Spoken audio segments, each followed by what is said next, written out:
നമ്മൾ ട്രക്ക് സ്റ്റോപ്പിൽ ബാക്കപ്പ് അടിക്കുമ്പോൾ വളരെ ശ്രദ്ധിക്കണം കേട്ടോ. കാരണം 2 ട്രക്കിൻ്റെ ഇടയ്ക്കായിരിക്കും നമ്മൾ ബാക്കപ്പ് ചെയ്യുന്നത്.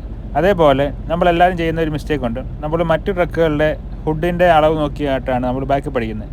ആ സൈഡ് മിറർ നോക്കിയിട്ടാണ് ആ മിററിൻ്റെ അളവിന് നമ്മൾ ബാക്കപ്പ് അടിക്കും. പക്ഷേ ഇപ്പോൾ ഒരു കാര്യം കാണിച്ചു തരാം. ഞാൻ എപ്പോഴും ഒന്ന് ഇറങ്ങി നോക്കും കേട്ടോ. ഇറങ്ങി നോക്കിയപ്പോഴാണ് ബാക്കിലൊരു കല്ല് കിടക്കുന്നതാണ്. ഈ കല്ല് നമ്മളിപ്പോൾ മറ്റു ട്രക്കുകളുടെ ഹുഡിൻ്റെ അളവിന് നമ്മൾ ബാക്കപ്പ് അടിച്ചായിരുന്നെങ്കിൽ ഈ കല്ലിൽ നമ്മൾ ഇടിച്ചേനെ. ഒരു കാര്യം കാണിക്കാം കേട്ടോ. ഈ കല്ല് കിടക്കുന്നുണ്ടോ? സോ അപ്പുറത്തെ ട്രക്കിൽ അവിടെ കല്ലില്ല. അതുകൊണ്ട് പുള്ളിക്കാരൻ നേരെ ബാക്കപ്പ് അടിച്ചേക്കാണ്. ശമ്പക്ക് കല്ലുണ്ട്, ഇവിടെ കല്ലുണ്ട്.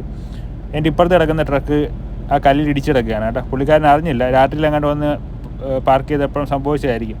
ഞാനിപ്പോൾ കാണിക്കാത്.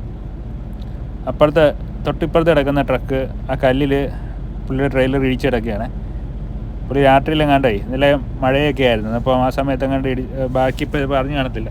ഇത് കണ്ടോ, പുള്ളി ഇതുപോലെ നോക്കാതെ ബാക്കപ്പ് ചെയ്തപ്പോൾ ഇടിച്ചിടക്കുകയാണ്.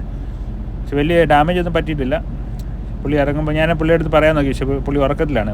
പുള്ളി ഡ്രൈവർ സീറ്റ് പുള്ളി കണ്ടില്ല. സോ അതെപ്പോഴും ശ്രദ്ധിക്കുക കേട്ടോ.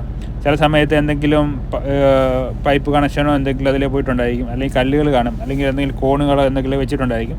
നമ്മൾ ഒന്ന് ഇറങ്ങി നോക്കിക്കഴിഞ്ഞാൽ നമുക്കത് ക്ലിയർ ആവും. അതിനാണ് ഗോൾ എന്ന് പറയുന്നത്, ഗെറ്റ് ഔട്ട് ആൻഡ് ലുക്ക് എന്ന് പറയുന്നത് കേട്ടോ.